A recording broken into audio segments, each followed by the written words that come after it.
কৰি ল'ৰা ছোৱালী জন্ম দিয়ে এনেকুৱা ল'ৰা ছোৱালী মই দেখা নাই দেই। আমিও ইমান বহুত আমি শুশ্ৰূষা কৰিছোঁ, আমাৰ শহুৰ শাহুক হগা মোতা ধুৱাই মেলি আমি ইমান প্ৰতিপাল কৰি মাৰিলোঁ। এতিয়া শুনি মানে বহুত দুখ লাগিছে। আমি ৰাতিপুৱা মৰ্ণিং ৱাক কৰিবলৈ যাওঁতে মানুহজন তাত বহি থাকে। তাৰপিছত কওঁ, দাদা আপোনাৰ ফুলবোৰ বৰ ধুনীয়াকৈ ফুলবোৰ ৰুৱে, তাৰপিছত গুটি দিব নিবলৈ দি দিয়াচোন বিনিত গুটি দি দিয়া। তেতিয়া আমি কওঁ মানে মানুহজন সঁচাকৈ বোলো বহুত ভাল দেই। মানুহজনে বহুত দুখত তাত বহি থাকে। আমি ভাবোঁ মানুহজন কেলৈ ইমান দুখত বহি থাকে। কেতিয়াবা আমাৰ নামঘৰত ভাওনা চাওনা কিবাকিবি হ'লে বিনীতে লৈ আহে, চাই আহি পেলাই মানুহজনে কিন্তু কাৰো লগত কথা নাপাতে, বহুত মনে মনে বহি থাকে। ফোন কৰিছে যে তহঁতৰ নাতি নাতি হৈছে যে লৈ আছোঁ, মোৰ চাবলৈ মন গৈছে। নাতি নাতি বুলি ক'লে কেনেকুৱা মাক বাপেকৰ আইতাক ককাকৰ, নিজৰ মাক বাপেকতকৈ আইতাক ককাকৰ নাতিসকলে বেছি মৰম, খুব মৰম লাগে। মানে কিমান চাওঁ চাওঁ হেঁপাহ কৰি আছিলে, কিন্তু অন্তিম সময়ত তেখেতে যিমানেই বেয়া নহওক লাগে, যিমানে বাপেক মাক বেয়া নহওক লাগিলে, কিন্তু তেনেকুৱা কৰিব নাপায়।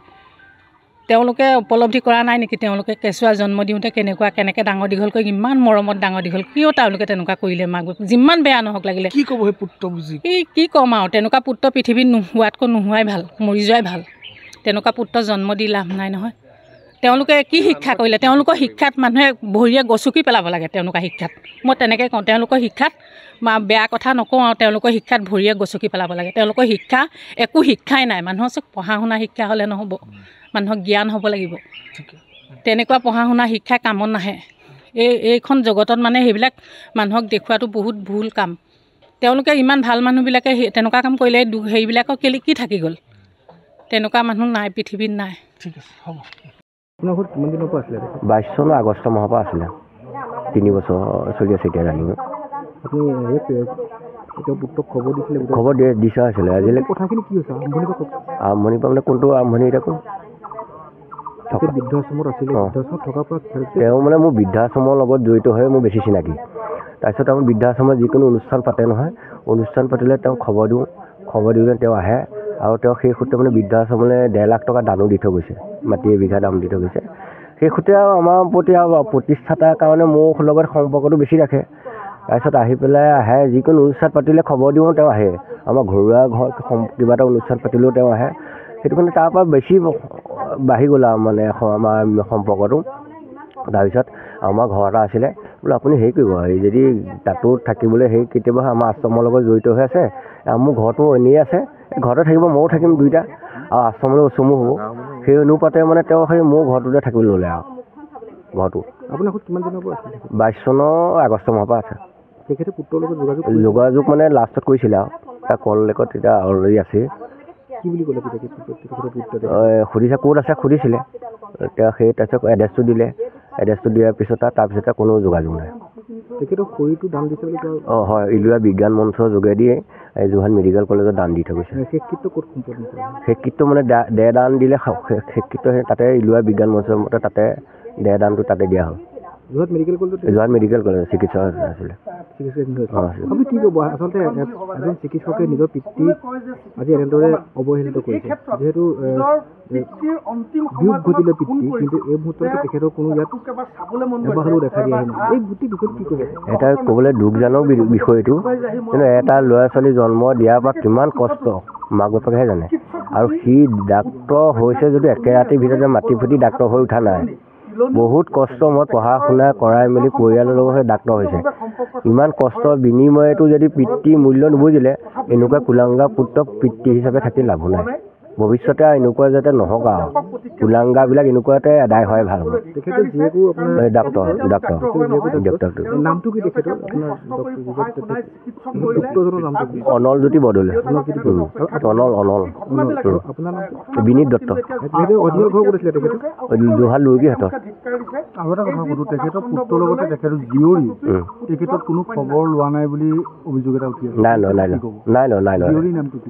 জীয়ৰীৰ নামটো মই নাজানো পিছে দেই, ছোৱালীজনীৰ নামটো। এতিয়া পৰৱৰ্তী কামখিনি আমিয়ে কৰিম।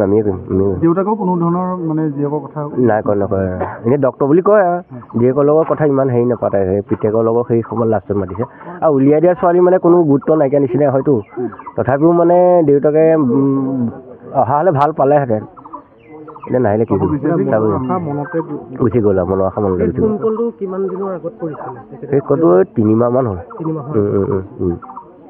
আপোনাৰ লগত যোগাযোগ কৰিছিল নেকি?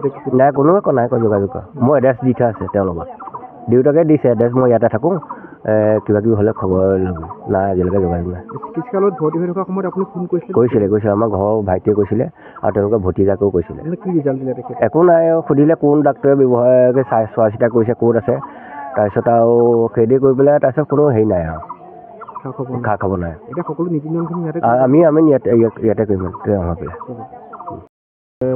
ডক্তৰ হৈ পেলাই নিজৰ পিতৃৰ সেইমতে হেৰিও ঘটিছে মৃত্যু হৈছে কিন্তু তেখেতক খবৰ নাই কি ক'ব গোটেই কথাখিনি কি ক'ম দুখ লাগিছে মানে কাৰণ আমিতো সাধাৰণ মানুহ যদি এজন মানে মানৱ সেৱা কৰা এজন চিকিৎসকে যদি তেওঁলোকক পৰানো কি মানৱ সেৱা মানে মানুহে মানে ভাবিব গতিকে আমি সাধাৰণ মানুহখিনিয়ে মানে আমি তেওঁক মানে শুশ্ৰূষা কৰিছোঁ আৰু তেওঁলোকক ইমানখিনি কষ্ট কৰি মাক দেউতাকে ইমানখিনি ত্যাগ স্বীকাৰ কৰি চিকিৎসা কৰিলে তেওঁলোক দুটা ল'ৰা ছোৱালী তেওঁলোকে যেতিয়া শেষ মুহূৰ্তত যেতিয়া দেউতাকক বিচাৰি নাহিলে আৰু কেনেকুৱা অমানুহ হ'ব লাগিব আৰু সেইটোৱে আৰু মই তাতকৈ ক'বলগীয়া একো নাথাকে আমাৰ ঘৰত প্ৰায় 3 বছৰ আৰু তেওঁলোকৰ আমাৰ চিনাকি 2017 চনৰ পৰা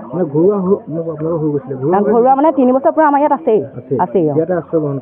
এইখন ঘৰত নহয় আমাৰ ৰাস্তা কাষত এখন ঘৰ আছে তাত আছিলে তাৰমানে ইয়াত আমাৰ সুবিধা আমাৰ যৌথ ফেমিলি ন গতিকে তেওঁৰ সৈতে আমাৰ মেম্বাৰ 9 জন গতিকে আমাৰ দিগদাৰ হয় গতিকে ইয়াত খোৱা বোৱা কৰে তাতো তেওঁ বনোৱা শুনা কৰে আৰু মানে তেনেকৈ তাতে থকা মেলা হয় হয় আমাৰ নিজৰ শহুৰ হিচাপে ভাবিছিলোঁ তেওঁ আমাৰ শহু আমাৰ শাহু শহু নাই গতিকে তেওঁ আমাৰ গাৰ্জেন হিচাপে আছিলে অৱহেলিত কৰিলে কিন্তু আপোনালোকে তেখেতক আঁকোৱালি লৈছিলে এইটো বিষয়ে কি ক'ম আৰু আমাৰ ক'বলগীয়া একো নাই তাৰমানে কেলে তেওঁলোকৰ নিজৰ পৰিয়ালৰ বিষয়ে ইমান সবিশেষ আমি নাজানিছিলোঁ কিন্তু শেষ মুহূৰ্তত মানে ফোন কলটোৰ পৰাহে ভালকৈ গম পালোঁ আৰু লাষ্টত মানে তেওঁ ক'লে যে মানে মোৰ ল'ৰাটোলৈ ফোন এটা কৰিবা মোৰ মানুহজনক ক'লে তাৰপৰা ফোন এটা কৰিবা তেতিয়া তেওঁ মেডিকেলত ভৰ্তি হ'ব নে ফোন কৰিছিলে যে ছাৰ আপোনাৰ দেউতাকক আমি এডমিট কৰিছোঁ যোৰহাট মেডিকেলত গতিকে তাৰপৰা তেওঁ সুধিলে যে হেৰি কোনজন ডাক্তৰে পাইছে তাৰপৰা ডাক্তৰজনৰ নামটো কওকচোন তাৰপৰা আমাৰ এওঁ ক'লে বোলে ডাক্তৰজনৰ নামটো মই বৰ্তমান জনা নাই মই তেজৰ ৰিপৰ্ট নিবলৈ আহিছোঁ গতিকে জানি পেলাই আপোনাক জনাম কিন্তু আপুনি ছাৰ ফোনটো ধৰিব কিন্তু তেখেতে ডাক্তৰজন চন্দন কাশ্যপ কিন্তু ডাক্তৰজনৰ নামটো ক'বলৈ মানে তেওঁ ফোন মানে ৰিচিভ নকৰিলে ৰেচপণ্ড নকৰিলে আৰু সেইকাৰণে আমিও তাৰ পৰা কি আশা কৰিম আৰু এবাৰো খবৰ নোৱা নাই এই মুহূৰ্তলৈকে এতিয়া মানে 48 ঘণ্টা হ'ল তেওঁ ঢুকুৱা কিন্তু এই মুহূৰ্তলৈকে তেওঁৰ কোনো খবৰ নাই সেইখিনি আমিয়ে কৰিম সেইখিনি আমি 13 দিনত আমাৰ সেইখন ঘৰত আপোনাৰ নাম এষাৰ পাতিম আৰু ইয়াত মানে ভোজ কৰ্ম কৰিম বুলি ভাবিছোঁ সেইটোৱে